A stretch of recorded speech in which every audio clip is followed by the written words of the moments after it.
Welcome to Voices, a podcast from the Institute for Human Rights and Business.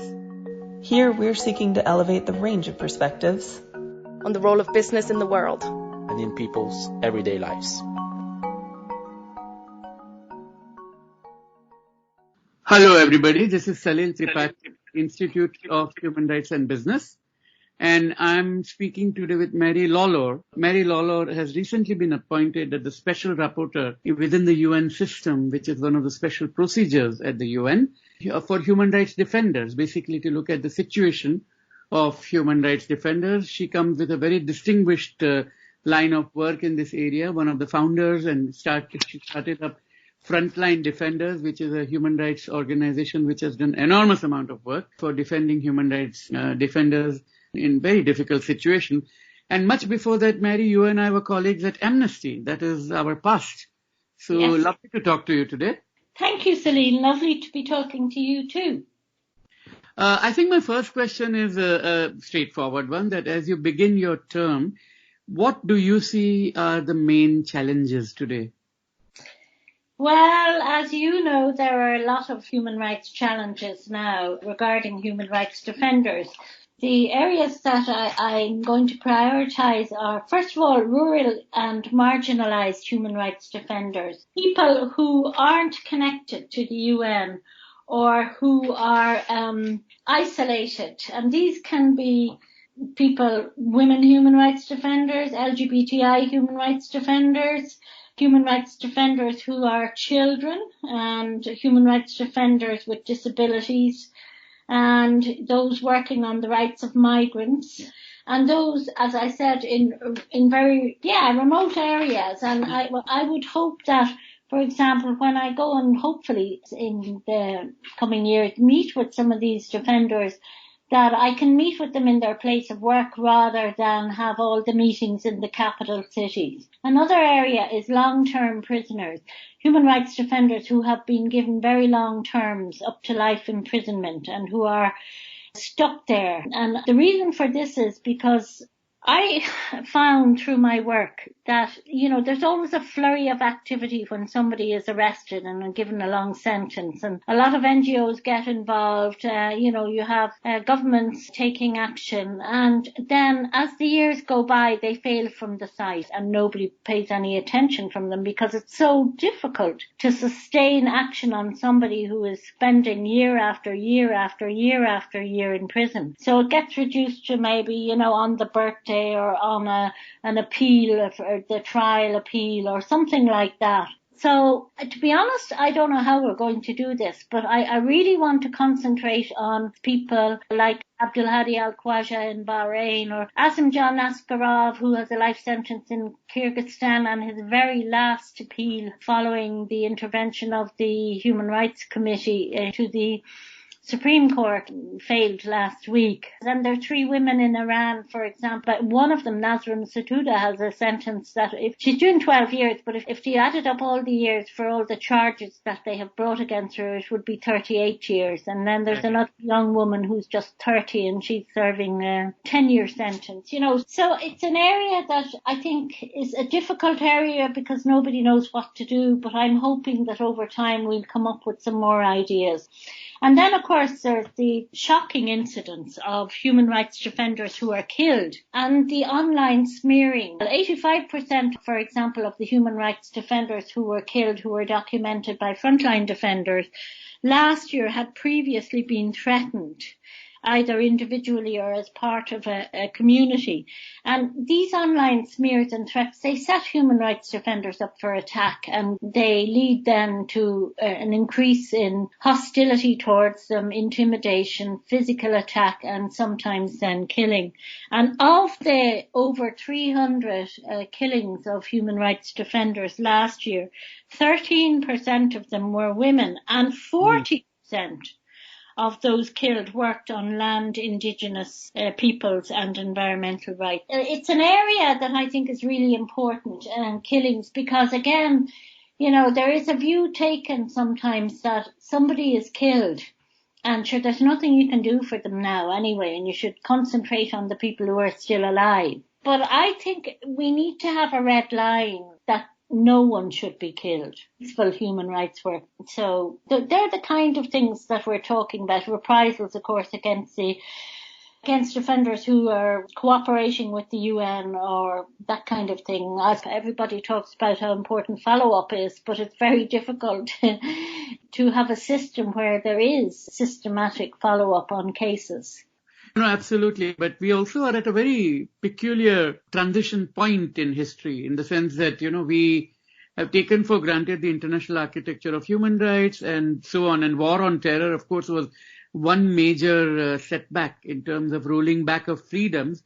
And now we are seeing that with the pandemic. I mean, pandemic, of course, is a humanitarian crisis. We have tens of thousands of people have died who should have been alive, and substantially because of government failures. I mean, but at the same time, it is casting a pall of gloom over civil society mobilization.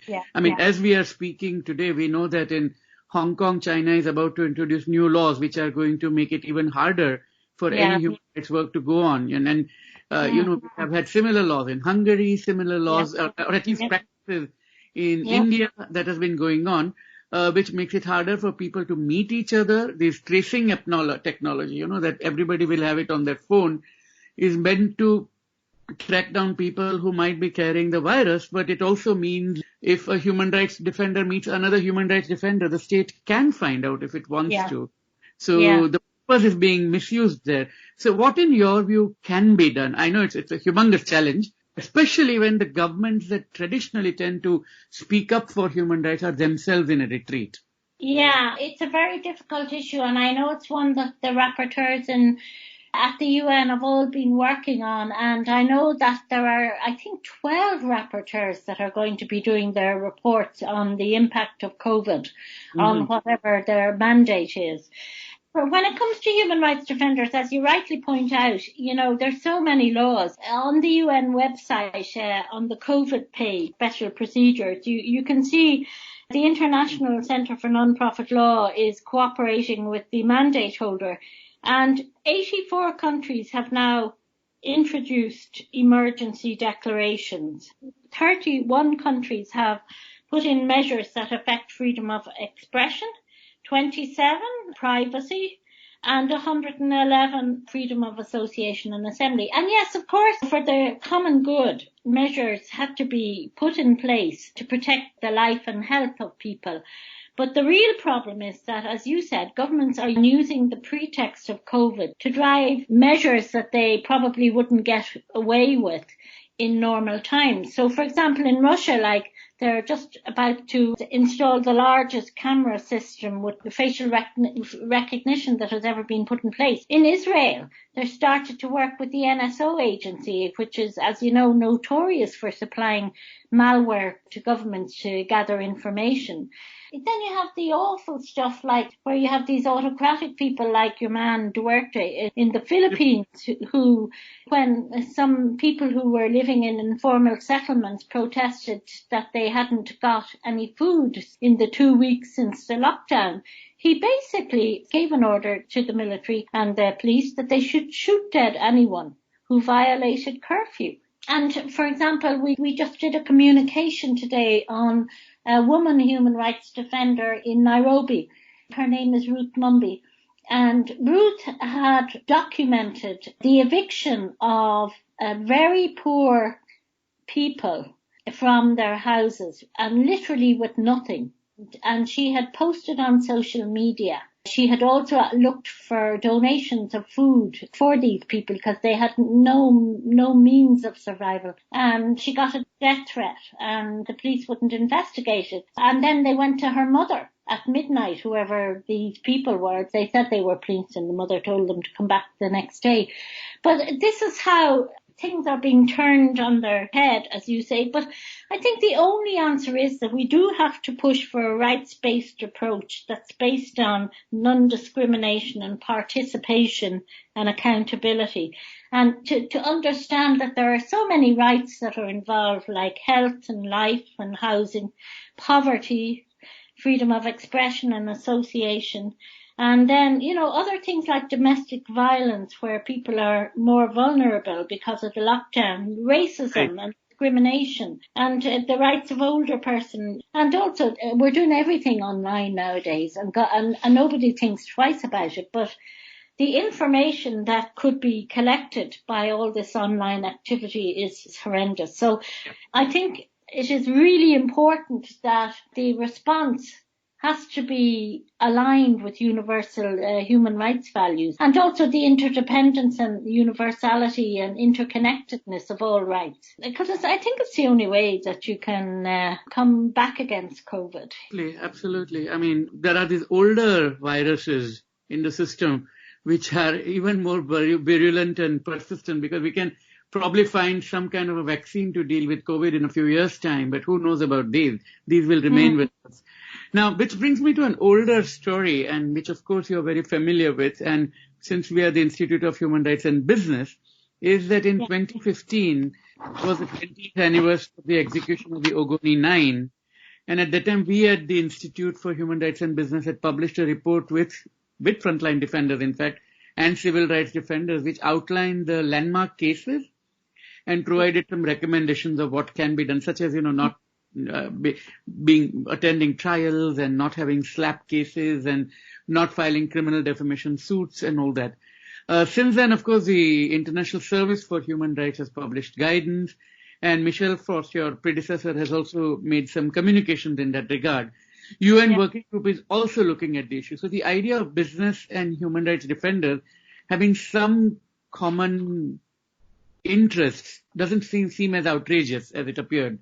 So what are the 2 or 3, it doesn't have to be 2 or 3, it could be just 1 or it could be 5, you would like businesses to do to make the world a safer place for human rights defenders? Well, I don't think it's rocket science. I think, first of all, business have to get free informed consent from the communities that are affected by their operations. There has to be participation. They can't just come in and decide what they want to do without taking the situation of the communities that they are affecting into consideration and to get their consent. And they can't be doing stuff like, I recall being in a silver mine in Guatemala, where we had to drive for about 8 hours to get to this very isolated mine, and it was muddy and wet and dark, and the people were all still waiting for us when we arrived in this tin roof little hall, and was freezing. And one of the things that struck me was how isolated they were.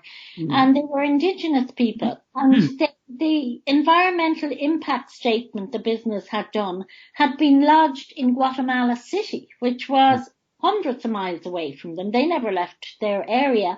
And it was in a language that they didn't understand. So you have to get around all that kind of stuff in the initial stages, That in the Niger Delta, once I was there, and in Yenagoa, and the environmental impact assessment statement was, of course, in Abuja and Lagos. Yenagoa is like, light years away, not just a few hours away. Yeah. So that's really important. I also think that, in my view, companies will not do proper human rights due diligence unless it's mandatory. So I think there has to be a mandatory human rights due diligence across all a company's activities, and there has to be a proper policy on protecting human rights defenders put in place, explaining why they're doing it, how they're doing it, the access to remedies. Something like Adidas has put in human rights defenders protection policy. So I really think mandatory human rights due diligence is the most important way to go after the free, prior and informed consent while this process is on, while it's being developed, that states will put in place the need for companies to adopt mandatory human rights due diligence. And then the other thing I'd say is investors. We saw in Honduras with Berta Cáceres. Eventually, after the outcry and the investigative committee that had been set up to look into the killing of Berta, eventually, once it was proven that it had been ordered by the company, that the investors, FinFund and the Dutch investor, they pulled out. So I think that there has to be more truck when it comes to investors. They can't be investing in bad behavior. They really have to do a risk assessment of the country that they're investing in and the actual project they're investing in, and to make sure that there is an enabling environment for human rights defenders there. Now, and my final question kind of combines the last two things we spoke about, which is that given that human rights defenders are increasingly being characterized by governments as anti-national or, not patriotic, and the state-centric nature within the UN itself, which doesn't make it easy to negotiate and deal with governments which are part of the system and in a sense part of the problem, what would you like companies to do to make the essential work of human rights defenders remain unharmed? Do you see possibilities of alliances? Do you see them coming together with a common program such as level playing field of the rule of law and, fair trials? I'm just thinking aloud. Are these options possible? I suppose the first thing, they have to recognize the legitimate work of human rights defenders, and they have to put in place a visibility of human rights defenders and of their work as a group that contribute to civil and justice society and must be protected. And in fact, it's in all their interests to protect these people, because it creates a more sustainable society, and oftentimes it's even less expensive than if you have to deal with negative impacts. The UN is, as you know, there's a draft treaty at the moment being negotiated, and I do think that process needs to become legally binding over time. A lot of these things, they don't immediately, I suppose, they don't, you don't have immediate positive impacts. And for example, when the International Criminal Court was set up, and I know it's mired in a lot of different difficulties, yes, but nobody ever expected that the people who were still alive, who'd been heads of state like Radovan Karadzic, and yesterday there was the arrest of another person who'd been involved in the Rwandan genocide. So it is true that over time, norms and standards do become known. And I think with companies, it's the same as states. You just have to keep plugging away at them. Yeah. And try and get them to behave in a more ethical manner. And the state has to step up and take its responsibility under the UN guiding principles properly as well. I mean, I do think things like the Investor Alliance for Human Rights are very good examples of where investors are coming together, common platform of making sure that human rights is where they invest, human rights are respected and protected. So I think those things, as you say, are good. But, I mean, the whole anti-national stuff about human rights defenders is going to go on, sadly, I think. And you need to come at it every way, as far as I can make out. Yes, and it also shows that you have a very full agenda. So we wish you all the best, and we are there to cheer you, encourage you, support you, and walk with you. So thank you so much for that. Yeah. Thank you very much, Celine.